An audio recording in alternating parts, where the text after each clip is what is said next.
جب کوئی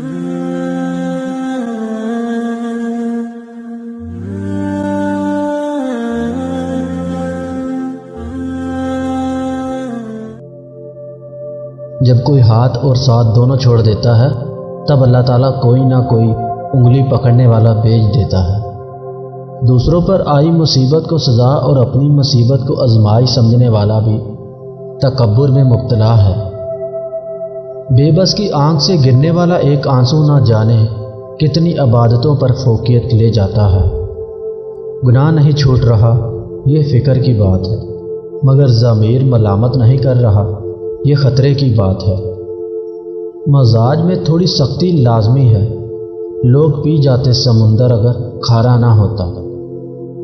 انسان دونوں معاملات میں بے بس ہے، دکھ سے بھاگ نہیں سکتا اور خوشی خرید نہیں سکتا۔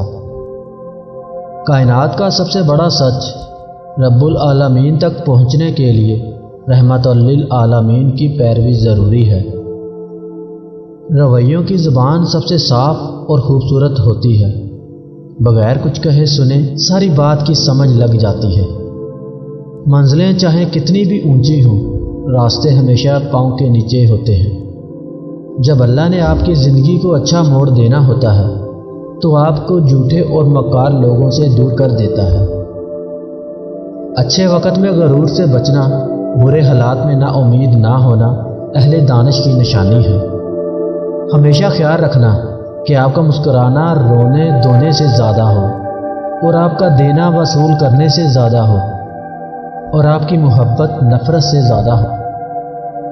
بیٹیاں جب بڑی ہو جائیں تو شک کی دیواریں اونچی کرنے کی بجائے محبت کی رسی دراز کر لینا بہتر ہوتا ہے، کیونکہ محبت کی لگام تربیت پر آنچ نہیں آنے دیتی۔